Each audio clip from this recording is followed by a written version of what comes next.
Buenos días, buenas tardes, buenas noches.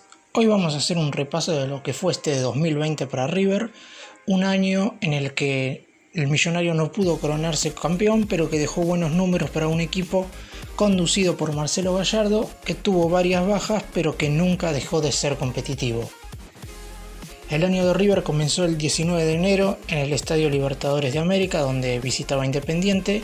Las vueltas de la vida harían que el Millonario jugara en ese campo de juego como local en la segunda mitad del año. Borré convirtió los 2 goles en la victoria por 2-1 sobre el Rojo. El camino continuaría con 5 victorias consecutivas. Triunfo 1-0 sobre Godoy Cruz en Mendoza con gol de Matías Suárez. Victoria 2-0 sobre Central Córdoba en el Monumental con tantos de Borré y un gol excepcional de Nacho Escoco. Este sería el último tanto del atacante con la camiseta de River. 2-1 sobre Unión en Santa Fe con goles de Nacho Fernández y Robert Rojas. 1-0 sobre Banfield en Núñez con un tanto de Matías Suárez. Y por último, triunfo por 2-0 sobre Estudiantes de La Plata con tantos de Borré y Suárez en lo que fue el primer partido que disputó River en el nuevo estadio del Pincha. Tras eso llegarían 3 encuentros sin triunfos, un empate 1-1 con Defensa y Justicia en el Monumental con gol de Juanfer Quintero, el último que convertiría el colombiano con la banda, derrota por 3-0 ante Liga de Quito en Ecuador en lo que fue el primer partido del Millonario en la Copa Libertadores, en un encuentro en el que Gallardo puso un equipo totalmente alternativo, y una igualdad 1-1 contra Atlético Tucumán que le impidió a River ganar la Superliga. El gol en aquella noche lo convirtió Suárez. Para terminar la primera parte del año, el equipo del Muñeco goleó por 8-0 a Binacional en lo que es hasta el momento una de las 2 máximas goleadas de Gallardo como DT de River. Los goles los anotaron Casco, Borré, Carrascal, Nacho Fernández en 2 oportunidades, Rojas, Paulo Díaz y Suárez. Después llegaría el coronavirus, la pandemia y los meses sin competencia. En el receso, Nacho Escoco y Juanfer Quintero dejaron el club para continuar sus carreras en Newell's y en el Shenzhen de China respectivamente. 190 días después del partido con Binacional, River volvería a salir al campo de juego para enfrentar nada más y nada menos que a San Pablo en el mítico Morumbí por la tercera jornada de la fase de grupos de la Copa Libertadores. El empate en 2 dejó muy bien parado al Millonario, que tras estar más de 6 meses parado, mostró una gran imagen en Brasil. Borré y Álvarez convirtieron los tantos del conjunto de Gallardo. 5 días después llegó la segunda gran goleada de la Copa. River derrotó 6-0 a Deportivo Binacional en Perú con goles de la Cruz, Fajardo en contra, Álvarez, Nacho Fernández y 2 tantos de Lucas Pratto, que volvía a convertir tras más de un año sin hacerlo. Para terminar la fase de grupos como puntero, llegaron los triunfos ante San Pablo y Liga de Quito en el Estadio Independiente, donde River empezó a ser de local luego de que comenzaran a realizarse las obras para mejorar el campo de juego del Monumental. Les dejamos arriba a la derecha el enlace para que vean toda la información sobre las remodelaciones. Ante San Pablo, River ganó 2-1 con un doblete de Julián Álvarez, mientras que a Liga lo derrotó por 3-0 con tantos de Borré, Álvarez y Carrascal. En el medio de ambos encuentros, Lucas Martínez Cuarta dejó el club y fue transferido a la Fiorentina de Italia. Después de eso se anunció el inicio de la Copa Diego Maradona. Los dirigentes, en sintonía con el cuerpo técnico, habían elegido que el equipo jugase los partidos de local por esta competencia en el River Camp, el campo de juego donde el plantel suele entrenarse.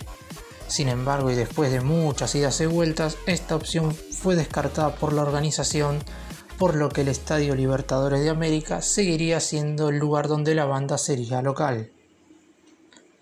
El primer cotejo del Millonario en esa copa marcaría la segunda caída del conjunto del Muñeco en el año. Banfield lo derrotó con un contundente 3-1 en lo que fue, sin lugar a dudas, el partido con el rendimiento más bajo del equipo durante el 2020. Borré marcó el único tanto de River. Sin embargo, y a pesar de esa caída, la victoria en los próximos 5 compromisos hicieron que el Millonario terminara primero en su grupo y clasificado a la fase campeonato.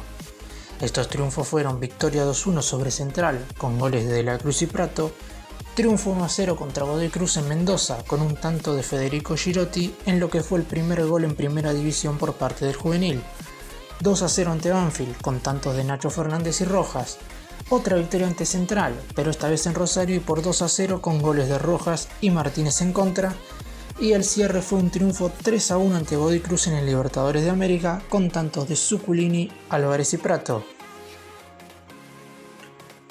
En medio de esta fase de clasificación, River eliminó a Atlético Paranaense de los octavos de final de la Copa Libertadores tras empatar 1-1 en Brasil con gol de Paulo Díaz y ganar como local por 1-0 con un tanto de Nico de la Cruz.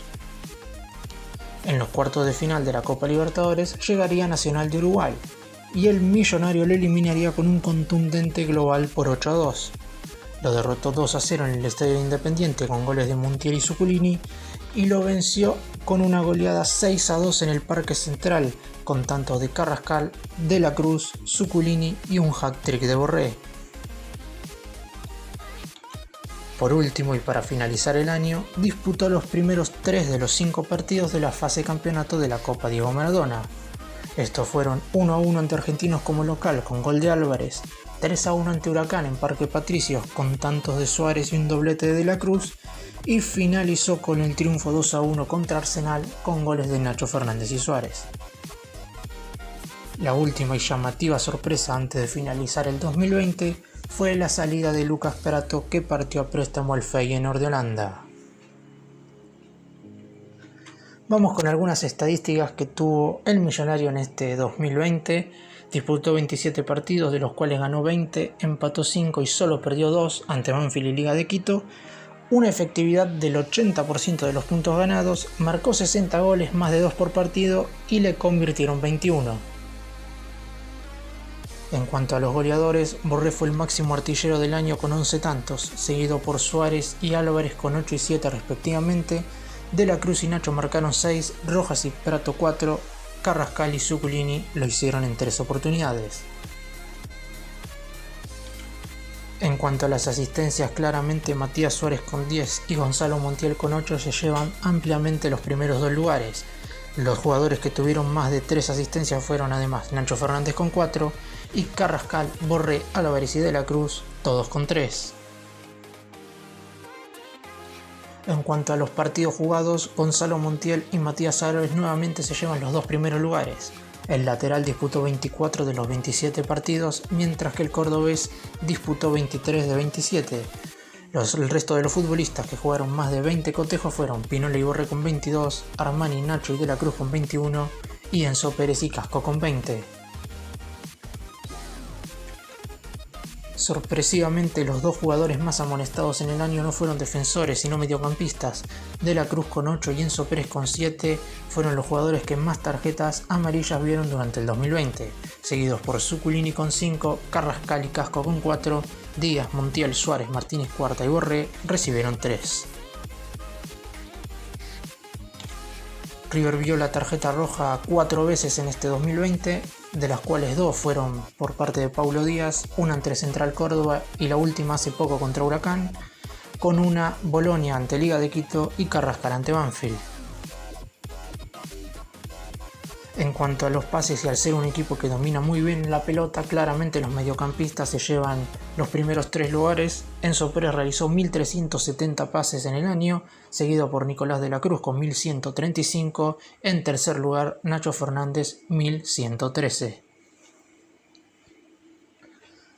En las faltas cometidas y faltas recibidas, el mismo jugador se lleva el premio. En cuanto a las cometidas, De la Cruz hizo 41, seguido por Borré y Enzo Pérez, que realizaron 32 y 31. A la hora de recibir infracciones, De la Cruz recibió 60, seguido por Nacho Fernández con 52 y con Enzo Pérez con 37. Por último y para terminar el vídeo, hay que hablar de la final que no se jugó. River y Racing deberían haber disputado el encuentro en el que se definiría el campeón de la Supercopa Argentina. Esperemos que el próximo año se pueda jugar este partido para que el River del Muñeco pueda seguir levantando títulos. Gracias por mirarnos, suscríbanse Nos vemos en el próximo vídeo.